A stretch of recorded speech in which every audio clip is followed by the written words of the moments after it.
Hi, everybody. Before we get to another great interview, please do me a favor and subscribe. It would really help us out. Now let's get to that interview. Hi, everybody. Welcome to another edition of Two Opinionated. I'm so excited today. I've got actress Denise Sanchez with me. So welcome, Denise. Hi. Thank you for having me. I'm so excited to be here.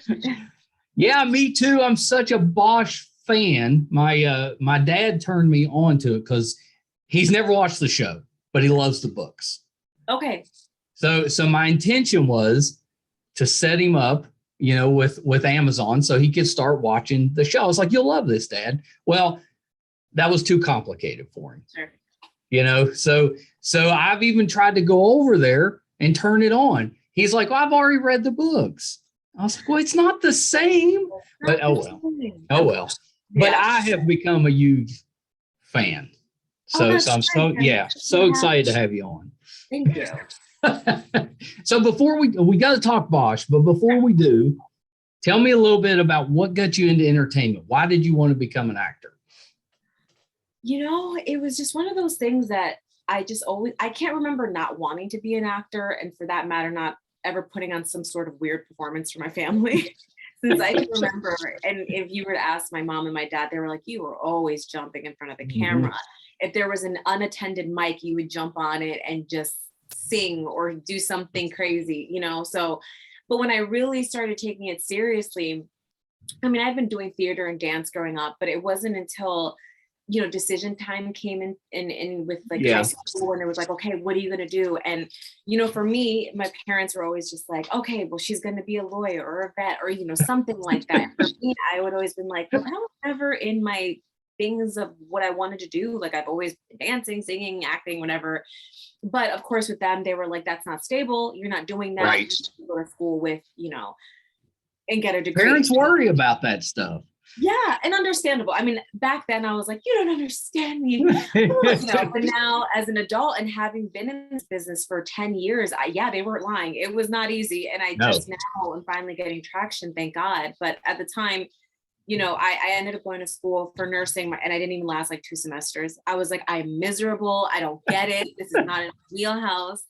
So, eventually I told my mom, I was like, look, I want to go to college. I want to get a degree. I was like, but can we just find a common ground? I'll go to school for broadcast journalism. That way I understand the production side. And that way if anything else fails, like at least I have a broadcast journalism degree and I can move forward with that. But honestly, as soon as I finished college, I literally was like, I'm moving to New York, and I'm going to pursue this acting thing for real. Like I did what you asked me to, and I graduated with great grades, and I was interning the whole time at a local TV station, and I was like, and I'm done. So that's when I really, really started getting the headshots, going to classes, doing the whole New York circuit. That's pretty great. So when you were growing up doing dance, were you like doing competitions, or was it with the school? What kind of dance was it? It was just, I had a lot of energy. So my parents were like, put her in tap, she can't stop tapping her toes. And then that wasn't really my thing. Then I moved on to karate, and I wasn't really coordinated, but it was fun and it was great exercise. Yeah. And I was like, I really found my footing in hip hop. So for me, it was just like any top 40 song that was on the radio. I was like, let me go to a class. I will do that dance that I saw in that music video. And it was great, and it was, great to keep me active. And it was fun. I never competed ever. It was more just like after school, get her to do something. Yeah. It was fun.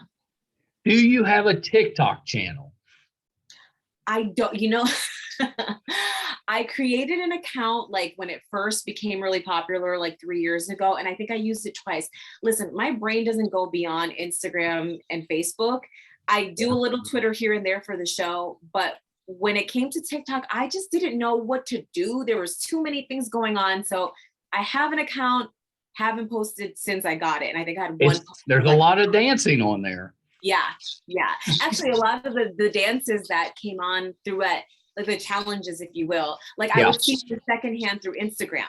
And, because they're all on each other's network or whatever. So yeah.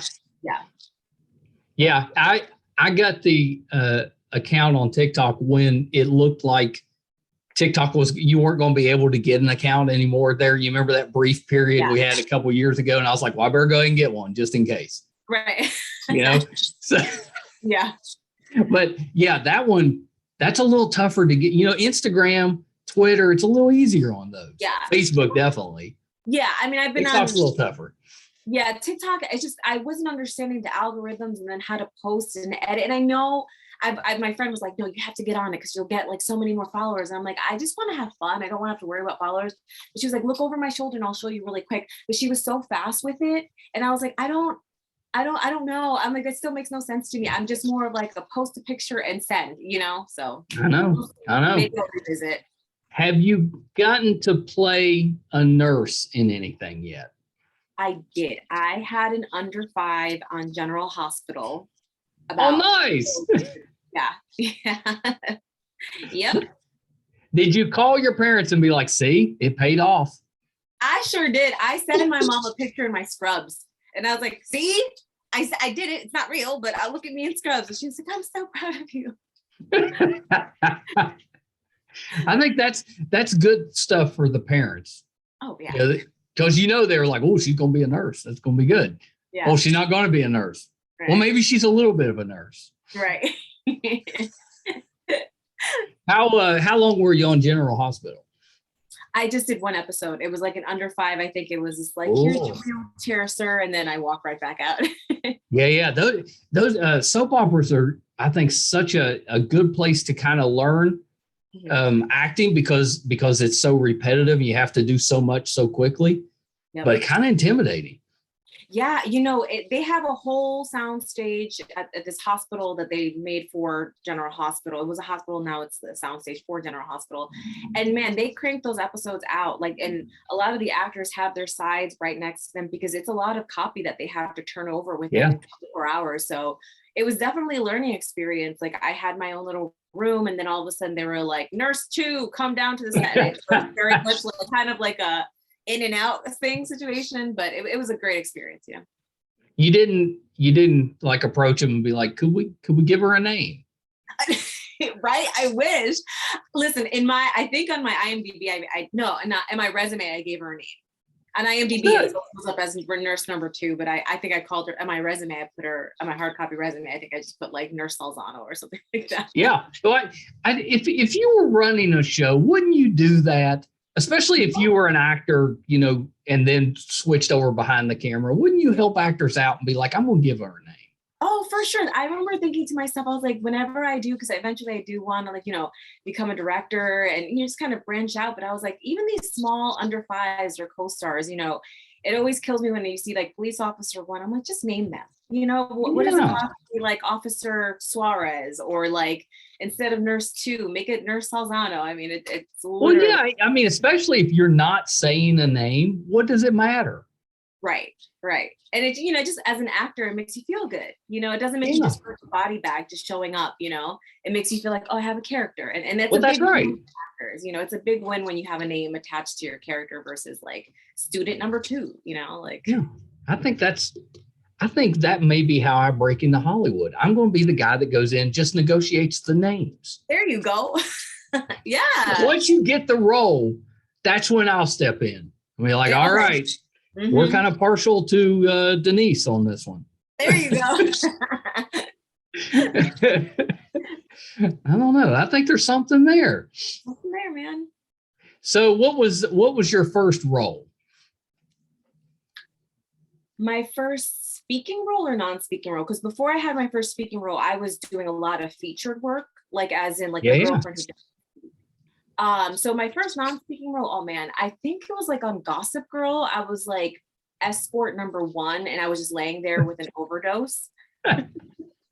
So you could see me in the shot, and I can't remember what episode, but it's like, I think you could see like my leg hanging off, and they had been partying all night, and I was like just drunk, passed out in a corner. That was my first non-speaking role. But my first speaking role was a few years ago, and it was for Sorry for Your Loss. It was on Facebook Watch. Oh, yeah. I like that one. Yeah, it was a great show. I wish they would have continued with it, because that was, man, when I saw the final product of the first season, I was like, I was hooked, but, fortunately it didn't go on. But yeah, I played the secretary when he was coming in to visit one of the comic designers, and I just said like Matt Greer, like that was my line, and that was it. But it was a line, you know. So I loved it. I was so Yeah, that's pretty good. Yeah, it's pretty good. I think the first thing we remember you in was The Good Place. Yeah, I think that's the biggest part. Well, not to date, but yeah, I think most people when they hear me or they see me, they're like, "Oh, The Good Place." Yeah. You're really good on there. Oh, thank you. It was fun to play. Yeah, it was definitely fun to play. Yeah, that was such a weird show, but so good. Yeah, I loved it. You know, I had auditioned for that show previously numerous times, and when I got the role, I almost was like, when did I audition for this specific role? And you know what happens a lot of times is, as an actor, when you go in and you read for the casting director over and over, you may not be fit for like a certain role, but they'll keep your name. And so when they think of a new character, instead of auditioning for it, they'll just give it to you. So this was the case with Andy. I hadn't specifically auditioned for Andy, my character in The Good Place, but I had auditioned for them like eight times. And then finally my manager was like, "Hey, you got The Good Place." And I'm like, "What role?" What? And they're like, "Oh, it's Andy." And then I was like, "Cool." So yeah, I think we did a total of 4 or 5 episodes on that. Does it make you feel good to keep trying out, or does it make you feel like, oh, still not? Or do you feel like eventually something's going to break because I'm in front of the same people all the time? Yeah, you know, at the beginning of my career, I was just like, "Oh, damn," you know, of course you're beating yourself up, but now I understand what it is. You know, even if you don't fit the role that they sent you in, if you keep seeing the same casting directors, you're obviously doing something right. They just need to find a place for you. You know, so now instead of, and then also it's great because if you keep going in for them, you start losing the nerves, you know, and you start building relationships. So at that point, I was just like, cool, you know. And so when I get called into the same room from the same people, instead of taking it as a loss because I didn't book previously, I'm just like, they're just working it out, and so am I. And then eventually something will take, you know. Well, you had a recurring role on Mayans too, right? I did. Yeah, I thought you did. Yeah, that was we shot that like mid-COVID. Oh no, towards the end of the first wave. I don't even know. But yeah, that was great. Like I had never seen Sons of Anarchy. Wasn't really into like motorcycle shows. It just wasn't the thing. Not anything against it, but when I got the audition for it, I was like, well, let me tune in and see what this is about. Right. Hooked. Yeah, it's so good. Hooked. I was like, man, if I don't get this role, I'm gonna be so bummed. I'm like, this is right in my wheelhouse. And then when I got it, I was just like, that was really exciting. That was cool. Did you get to ride a motorcycle? I didn't know. I had to ride like this little hoopty Ford in my getaway car because I was playing with drug mules, you know. So I just got this like beat up car. But man, I would have loved to. Actually, when we were going to set, because their studios are in Santa Clarita, when I was going to one of my fittings for that episode that I was in, I drove by and I saw all the motorcycles lined up outside, and I was like, oh my God, that's so cool. So yeah. Yeah, that's such a good show, because a lot of times spinoffs, they're not quite as good as the original, but this one holds up really well. Yeah. So far I've been on like 2 spinoffs that are doing pretty well. So hopefully one day, I don't know what the writer's room looks like, but I want them to flesh out Alicia's story on Maya. Technically, I'm still in jail. Yeah, you could get out though and come back for sure. I'm hoping. So the other one you're referencing is Bosch Legacy, which I've been watching. It's on Freevee, which used to be IMBD TV, but if you go on Amazon, if you got an Amazon subscription, you can get it that way as well. That's right. Like I wasn't sure what we were getting. I wasn't sure who they were going to focus on. Mm-hmm. And it's really just continued the story. It's just changed, like Bosch is now, he's a detective instead, like a private detective instead of working for the police force. So that's been kind of neat. And then you show up and you're like this training officer and kind of a badass. Yeah. Yeah. Yeah, it's been really, really fun watching you because you don't put up with any nonsense. No. Raina's there to train Maddie. And, if you're familiar with the first episode, Maddie does a big, no, and she leaves her partner in pursuit of a suspect. So by the time I get her, it's just like, listen, we're not going to do that. That's not going to happen again, not on my watch. And also just because you come from your boss's daughter doesn't mean that you can get away with whatever you want, or we're going to treat you anyway, more special. She's making some pretty boneheaded mistakes in those first couple episodes. You got to straighten her up. Yeah, for sure. So, it's so opposite of reality, because this is my first time being a reoccurring guest, and Maddie's been with Bosch since she was a kid, so, in real life, I'm just like, okay, so what do we do now? Let's, and then it's like action, and then I'm the one like, so it was cool. I know when she left the guy to go and help you, I was like, shouldn't you be hooking him to something? Don't just leave him there. Yep. Yeah. And that story was based on an actual event. So really, without giving too much away, we have a couple of LAPD officers, current and retired, that help with giving their real life accounts for the writers, right? And so that particular scene was based on an actual occurrence, and I'm familiar with the police officer that was involved in it. So it was nice to be able to talk to them and be like, how did that happen? Like, what happened to the rookie? And so, they wrote as much of it that they could within the script. And I was just telling her, I was like, how pissed were you? And she was like, I was so livid. You just don't do that. And then I have to go back and explain it, so. Yeah, it's pretty good. What was it like stepping onto a show where the cast has basically been working together for several years? Were they welcoming, or was that difficult to kind of find your place, within the show? They were very welcoming. I was, understandably upset, like nervous, because I was just like, I don't know if am I going to fit in? Like, there's so many relationships here. Yeah. But before we even got on set, we were doing tactical training. Right. And so I met Maddie, nice. and I met a bunch of the writers, and, and some of the police force that was there helping us with getting ready for the show. And from the day one, they couldn't have been nicer. So I was like, oh, this is going to be a breeze. And of course, the day that I got on set and I met all the, sound people, the lighting, the grip, they couldn't have been more supportive. I think they were just, very excited to continue the story of, Bosch legacy, and then to have a new cast member. I couldn't have, asked for a better welcoming party, if you will, because they were so helpful, so sweet, so nice. And yeah, it definitely helped me with shooting and getting all the nerves out. You're very believable, I think, as a police officer. Yeah. Did they have to work with you on how to hold a gun and the different? Yeah. Because I would have trouble with that. I think I'd have no clue. Well, I played a cop in Criminal Minds for one day. Oh, very nice. So they gave me a quick training on set the day of shooting. And this was about 4 or 5 years ago.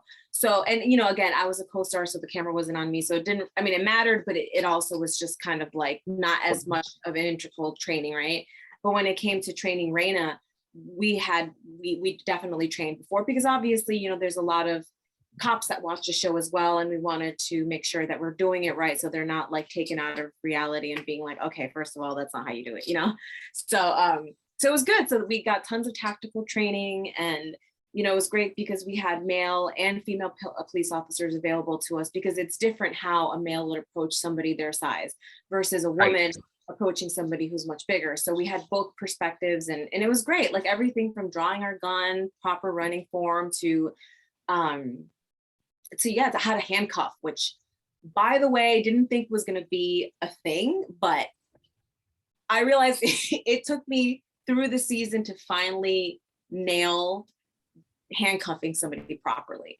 Some of the co-stars that came in for our show that were playing suspects, I would be like, I apologize to your wrist ahead of time, because I still can't. And they were so understanding about it. But by the end, I was like, can I get you a coffee? I'm so sorry. Or is your wrist beat up? But yeah, who would have thought handcuffing somebody would have been so complicated? What's the trick to it? If I know. So not entirely. It's a matter of getting their hands above their head and turning it around so that you're not hurting them, and then doing it all with one hand, because you got to remember the cuffs are usually behind you. So you got to do all of this, keep your posture, bring their hands down, and slapping them on. And granted, we had stage cuffs. So I don't know necessarily that would help, but we also had real cuffs on us so that we could actually properly learn how to do it. So it was just a matter of tightening it, but not tightening too much because you don't want to hurt their wrists. It was a whole thing. Well, do you put it on them when their hands are up in the air or after you put their hands behind their back? Depends. You hold their hand, you do one, and then you bring it down. And then that's what I thought. Yeah. All right. That part, but man, I was like, oh, this would be easy. And I was like, no, I am struggling. Yeah, I would totally screw that up. I'm not coordinated enough. Yeah, right. And then there's lines and lights, and you're just like, oh man. You mean I have to act as well as try to put this on? Right. Now it's such a good show, such a good cast, and the writing's so good, and kind of believable. Like the two of you have a little scuffle there in the first couple of episodes where, it's pretty believable. Like I think she turns her back on one of the suspects. You can't do that, and that kind of can get you in trouble. But that's the type of stuff that it happens. Right. So I think it's really good that it's believable with how they're writing the story, because those are type of mistakes I think people would make. Exactly. I'm sure there's tons of boots and veterans that still make these mistakes when there's adrenaline running and there's a lot of things going on with suspects moving this way, and yeah, those things happen, but you got to stay on your A game to make sure that nobody gets hurt. Yeah, for sure.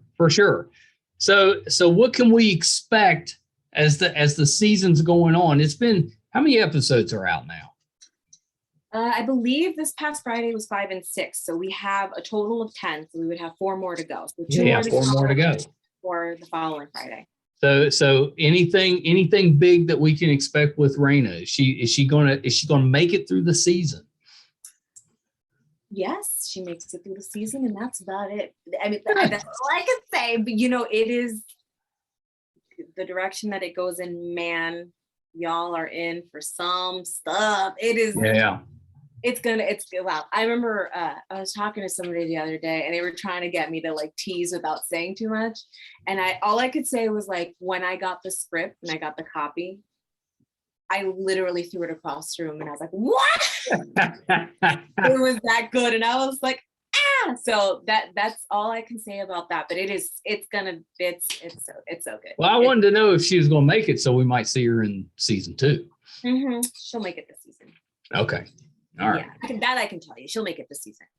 That's good info to have. So so when you're not acting, what do you do? What do you do to keep yourself entertained? Well, I've really been doing a lot of hot yoga. Oh, very nice. I've actually been doing twice a day. Just because I've just kind of just fully become addicted to it. It's so much fun. I used to do it a few years ago, but I just kind of stopped because life got crazy. And then I was like, okay, I have some downtime in between shooting. Let me, go back up. And man, that I go once in the morning, usually around 7 o'clock, and then I go again around 4 or 5. And yeah, and in between, I'm just, doing my thing, hanging out with my dogs, auditioning. A lot of people think that because you're on a show, it kind of stops. In my in between of shooting, it's still a hustle. You're still auditioning for different things. And, I recently booked a commercial, which I'll be shooting tomorrow. So my days consist of hot yoga, hanging out with my dogs, and reading auditions, and, just kind of. Yeah, that's a pretty full day. Yeah. What's the temperature that changes it from yoga to hot yoga? It's over 100. So I know the hottest room gets to 104. And the humidity is at 20, so it's pretty gnarly. Yeah, that's pretty hot. It's pretty hot. I always come back and I'm beat red, and everybody's like, "Are you okay?" I'm like, "Yeah, I just did hot yoga. It's fine." Yeah. It's like if it started with the warrior poses, you'd think, well, this guy kind of knows what he's doing, but then after that, it goes downhill really fast. Well, there's yoga, right? And then there's cardio yoga, or what they call sculpt or bar yoga. And so it's you're literally lifting weights and punching the air and doing yoga poses. It's it's fast music. So it's not necessarily Zen yoga, the one that I'm into. So that's why I like when I usually leave, I'm like, I need like a 2-hour nap or something. Yeah, I was going to say, so it can be kind of relaxing working hard, but it's a different kind of relaxed. It's more like I'm exhausted, so I'm kind of relaxed. Yeah. And there's something about the heat that just makes like you want to like take a cold shower and just knock out. Yeah, I know that feeling. Do you have a genre that you haven't got to do yet that you would like to try? Yes.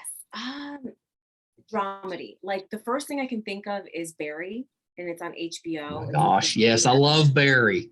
The mixture of like the dark humor, like real issues, and also it's like a nod to actors, because there's so many things that happen within the scenes, especially like the first season where it's like a bunch of actor worldy thing, and then also just bringing in all these heinous things that are happening, and he's a murder, so it's fun because it's dark, but it's also very funny. You almost feel wrong laughing at certain parts, but so it's so good. It took so long for season 3 to come out. I was like, come on.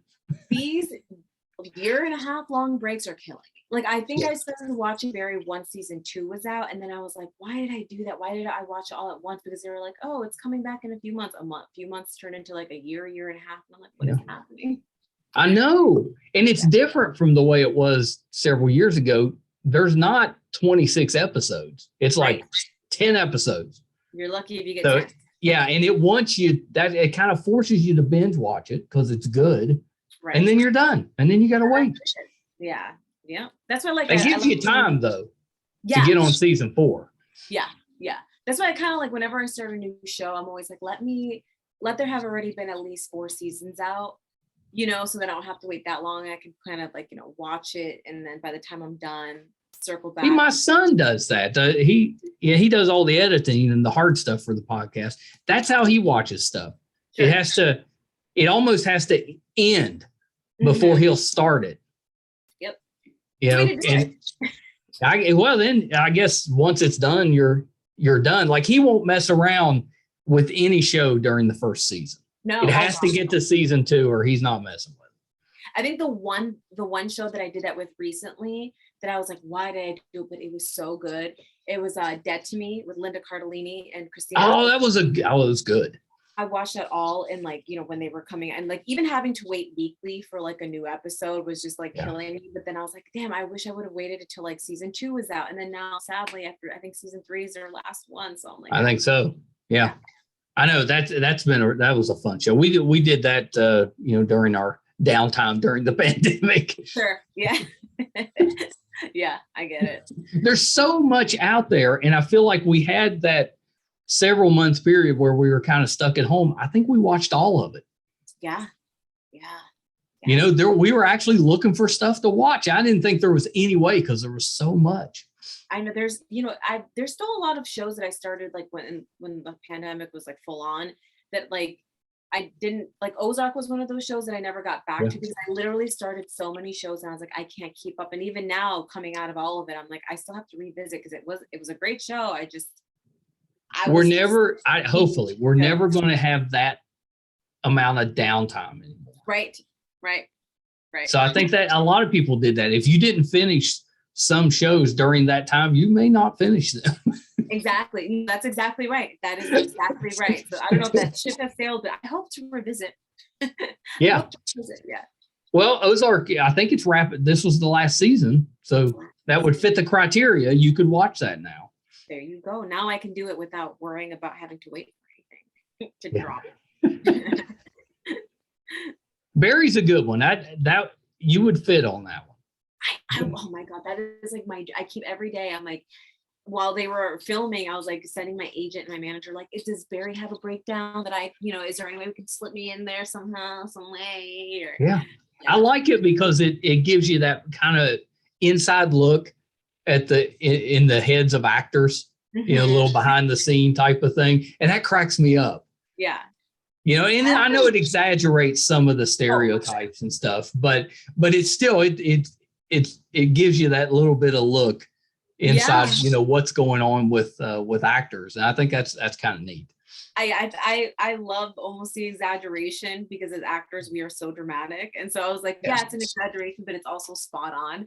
I also, like, whenever I watch it, I always wonder, I'm like, I wonder the non-actors that don't live in LA, don't live in New York, don't live in like major cities, who aren't necessarily having friends who are actors, do they get the jokes, or do they what do they feel about watching these actors? Does it like make them think, oh yeah, total typical, or is it like, oh, this is insightful? I always wonder that, because I'm like, as an actor viewing it, I'm like, this is so spot on, but yet so exaggerated. But we've got a group of actor friends in LA, so when we go out there to visit, we kind of make fun of them, but good naturedly, because we'll go out as a group, and like whoever you're focused on, they're just lit up. Yeah. Like it's the best thing ever. But whoever you're not focused on, it's almost like they're just sad. It's like nothing's going on. But as soon as your attention shifts to them, it's like a switch comes on. But then the other person goes dark. And we just, that part, we tease them about that a little bit. Yeah. I'm like, it's okay. We're not going anywhere. We'll make time for everybody. That's funny. Yeah. But that's why I think acting is so great, because actors are dramatic. Yeah. And that's not always easy just to turn off and on. Right. It's that's exactly right. Sometimes, and you have to kind of, in a way, and that's why, like, I love, obviously, my mom and my sister. They always bring me down to earth, because they're just kind of like, okay, settle. Like, it's not all about you. Yeah, well, that's good. Like, they ground you. It's like, it's not that serious. Calm down. You don't have to, like, because for me as an actor, like, I think one of the best lessons, and I say this wholeheartedly and I mean it, one of the best lessons that I learned as an actor that I don't necessarily think that I would have learned on my own, I mean, who's to say, right, is like the ability to like empathize with people that not necessarily share the same worldviews as. Because if you get a character who is like a mass murderer and who's like doing terrible things, when you get that script, you can't be like, oh, well, they're a terrible person. You can't do that, because if you take on that role in your brain, these people deserve to die. This person deserved to be tortured. You're not the first person that said that to me. And I think that's really interesting, because you're kind of, you have to look at it like you're that person. Right. So in their head, they don't think they're an evil person. Exactly. And then you have to think about like their motivation, what's their backstory. So in real life, and applying all that I learned as an actor and developing a role and creating a role, is in my life, if I get into a disagreement with somebody, or I don't agree with whoever's on TV, I'm like, well, why? And so it helps me dive into like, not excusing their behavior or any of that stuff, but just kind of giving me more of a round view versus a flat view of like their opinions and how they treated me, or what have you. And that could be a plus or minus, because then my mom was also like, it's okay to be mad. You can judge them. They are a shitty person. You don't have to like, and I'm just like, yeah, but what if like something traumatizing happened? And she's just like, you are an empath through and through. And I don't know if that's a good thing. I was like, I'd rather be this than the opposite, where I have no consideration for people's, inner workings, Yeah. No, I get that. I think that's how I would approach it, as at least I try to. Yeah. I'd have trouble though, I think. If certain roles, I'd be like, ooh, that's a bad guy. That's a bad guy. Yeah, it's one, eventually it's like one of the parts that you just shut it off and then you just do the work, Yeah, that's right. So you mentioned your dogs. I understand that you do the rescue dog thing. I do. I had a total of 5 pets. I lost my senior Chihuahua Tito. But yeah, so we have 2 Korean Jindos now, and we have 2 rescue cats. And so, God willing, once I move and I have a backyard, I'll continue to adopt and rescue. My heart lies with like senior pets, because a lot of the times people who don't have the means or don't have the time to take care of an older dog or cat or whatever kind of animal, the attention that they need, the medical attention that they need, the time, you find them a lot in shelters, and I'm like, man, their golden years should be their best years, so my goal is nice. Yeah, my goal eventually is to like have enough space to continue, adopting, especially senior pets. But yeah, I got my house full, man. It is a circus in here. Do the dogs and cats get along? For the most part. Now, Yeah. I will say the last 3 days have been a bit of a shit show because there's been a full moon and a lunar eclipse. Yeah. And my cats have been, where they're usually Really? docile, they eat their food, they take a nap, they play here and there. They have been on a rampage, and my dogs don't know what to do with it. Like, my dog will just walk by and my cat will just slap it for no reason or start hissing and then like running back and forth. So normally they're fine. They let each other live, they do their thing, but the last 3 days have been like a literal nightmare. Like, That's funny. I never would have thought that. I didn't think so either. And I was like, what is wrong with them? Like, they're meowing at all hours of the night. And I was like, well, let me Google this whole lunar eclipse thing. Let's see if it has an effect on a dog. And literally the first thing it said, it was like, it affects dogs, but it affects cats mostly. And it makes them howl at night, get a little bit more violent. Really? Yeah. So I was just like, well, this explains why I haven't had a peaceful moment the last 3 days. Like, man, it has been. Did you stay up to see the eclipse? I did not stay up, but I was working because I had like 3 self-tapes back to back and I had to kind of knock them out. I'm leaving in a couple days. My schedule got really crazy. So I know it was happening. I didn't actually step out of my apartment to look at it because I was just like, I had so much work to do, but I saw pictures. They looked cool. Yeah. We saw the beginning of it and it was really neat, but we didn't stay up long enough to see the full. Sure. It was late. It was like, for us, it was like 11:30 when the full effect. And I was like, I can't stay up that late. Not during the week. No. I was like busy with work, and then by the time I remembered, I was like already in bed. I was like, I'll just see pictures on Instagram tomorrow. I'm sure there'll be a million of them. I was like, and there was. Yeah. My whole feed. Yeah. I was like, oh wow. Okay. More. Oh, it's all lunar eclipse. Cool. Yeah. So you're vegan. Mm-hmm. How long have you been doing that?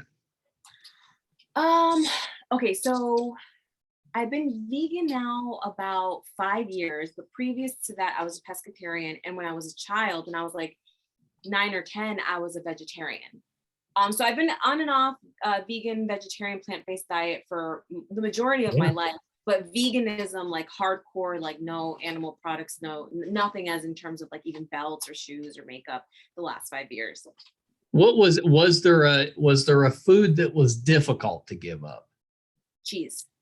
Yeah, that's the one I would say. Like I do mostly like an almond milk or something, some milk and stuff doesn't bother me. But the cheese, I think I'd struggle with that one. Cheese has always been a struggle because I used to always love cheese and like cheese on everything. Put cheese on everything and I'd be happy. So, fortunately now, like when I became a vegan 5 years ago, there was a few brands out there that were like, okay, they kind of did the job, but not so much. And I would just be like bouncing for cheese. But the last 2 years, some really great brands came out that are like not exactly, but definitely scratch that itch. And do they melt like cheese? Because that's the part that was messing me up. Is like they didn't melt the same. Not yet. Not the brands that I usually use.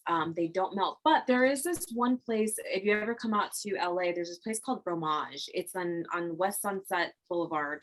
Okay. And it doesn't melt, but if you bake it, I made like a baked brie because they have vegan brie with like cranberries, and that one, like I think it's because it's been baked for so long because you bake it for like 1 hour or so. That one did melt, and you couldn't tell. Like that sounds good. Tell that it wasn't real. Like my dad, who is a full on steak, all the things meat, it was just like, oh, this is delicious. And I was like, and it's vegan. And he was like, no way. I was like, yeah. He's like, this isn't real cheese. I was like, nope. So I mean, to me, it's just like he's always like my barometer. Like if he buys it, and he tastes it and he likes it, then I'm like, okay, it must be good. It is getting better though. It's getting easier to do vegetarian and vegan, I think. Yeah, it's great. I love, especially out here in Los Angeles, there's always some sort of option. So it's like, some of my friends eat meat, and when I go out to dinner with them, they're like, oh, we have to go to a vegan dinner. I'm like, no, I can usually find something now on the menu that I can have that's not just salad and French fries, which was like 5 years ago. But now it's just like there's usually a vegan item on there somewhere. I know I love to travel because of that reason. It's gotten, so I'm celiac, so I can't do gluten. So, years ago it's been a couple decades now, but when I first got diagnosed, there was not many options. It was difficult, especially when you went out, cross contamination, all that. But now it's kind of out there, lots of options. Yeah. So it's not that big a deal. Yeah. Yeah. That's great. Yeah. That's so it's pretty nice. Vegan, I think, is a tough one because of the cheese. Vegetarian, easier. Yeah, and because like so many brands, like now, I still love my mock meat that's supposed to taste like sausage or supposed to taste like a burger. I still love those stuff. A lot of vegans are like, you don't eat any things that kind of taste like it. To me, I'm like, no, I know my limits and I need to have some. Yeah. Well, and some of them are really good. So good, like so good. Like I'm a huge fan of like Impossible and like Naked and all the things out there. But cheese is still cheese still gets me. I'm still like, oh man, like what can you do? Yeah. So if you ever go off the wagon, it's probably going to be with a block of cheese. Yeah. Okay, so I'm supposed to be going to Manhattan next week. So I'm traveling back to Connecticut, and my family and I are going to catch a Broadway show. And I mean, I won't, but I know that it's going to be very tough. Like the smell of cheese pizza in New York City. Yeah. Like, just like my favorite pizza place is on 14th and 2nd. And I'm just like, I cannot drive by that place because if I smell it, I can't promise that I won't jump out of the car and get a slice. Yeah, that's hard. Yeah, it's the smells. Yeah. Like I would do a good job avoiding it, but if you put it right in front of me, I don't know if I'd have the willpower. Yeah, same. Like, if I go to a friend's birthday party and they have like a huge charcuterie, I just don't look. I'm like a horse with like those little side things where yes. Yeah, because what are you eating on that? Olives. That's what you got, because you can't do the meat or cheese. Right. Yeah. Olives that is not your friend. On the corner or something. Yeah. I mean, you might get maybe some grapes. Maybe. Yeah, maybe.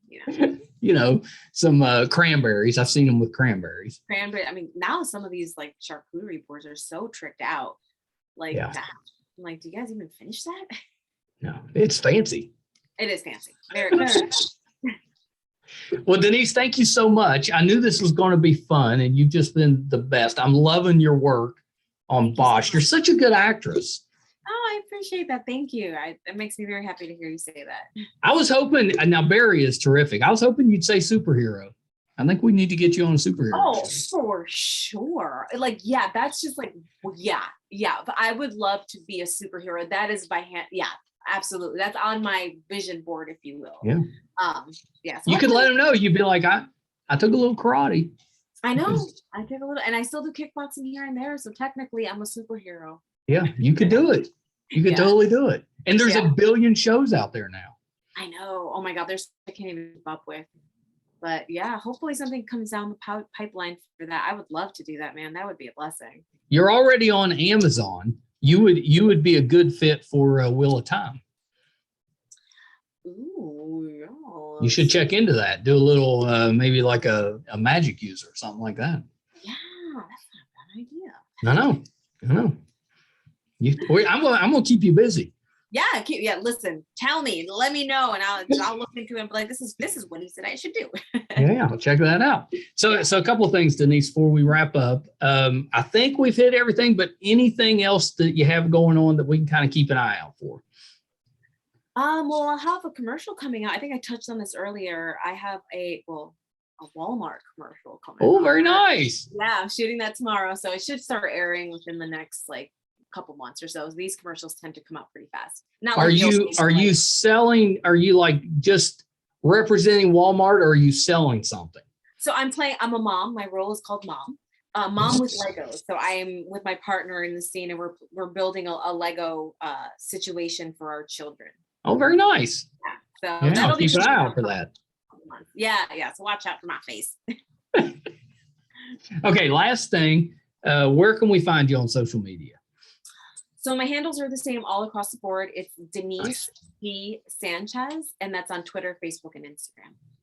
Very good. Well, thank you so much, Denise. You have to come back. Yes, I have that TikTok floating around somewhere. But yeah, I would love to come back. Here's my idea for we need to do a joint TikTok And it'll be you trying to teach me the dances. Done. Now if it will not go well. I mean, the TikTok will go well. You trying to teach me will not go well. Yeah. Well, I'll try to see if I can log on to my TikTok later and see what I can find. Yeah. I think it would be a hit. But I agree. You would probably end up you'd either laugh yourself to death or just become extremely frustrated with me.